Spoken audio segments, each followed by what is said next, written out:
Trigger warning, mention of mental health issue.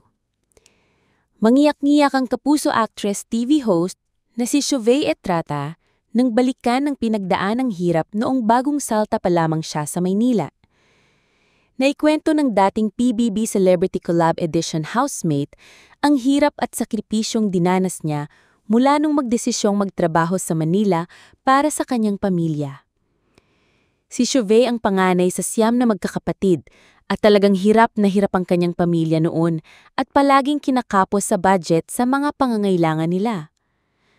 Bata pa lang ay pangarap na talagang maging artista ng dalaga, kaya mula sa Bantayan Island sa Cebu ay nagtungo siya sa Maynila para tuparin ang kanyang ultimate dream.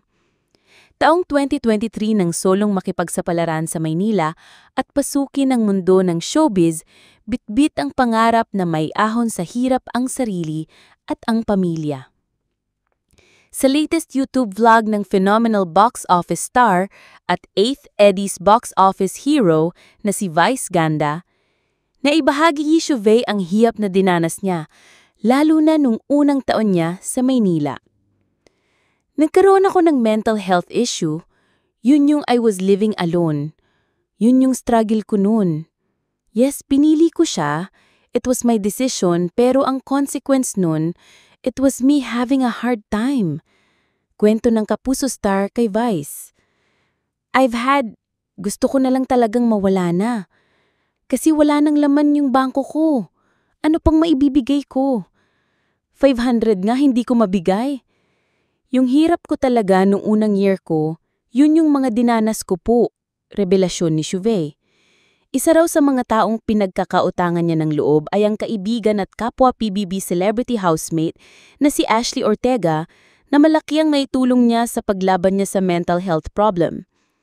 Nag-start ang friendship ni na Shovey at Ashley nang magkasama sila sa Kapuso drama series na Hearts on Ice.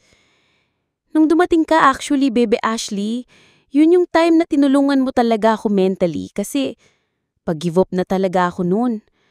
Tapos nung dumating siya, ay, kaya ko naman pala. Ani ni Shovey kay Ashley na nakasama rin nila sa vlog ni Vice. Kaya ko namang kumain sa kanya tapos bigay ko yung sweldo ko sa pamilya ko. Birong chika ni Shovey. Patuloy pa ni Shovey, she made me a better person po talaga. Kinaya ko ang buhay rito sa Manila because of her.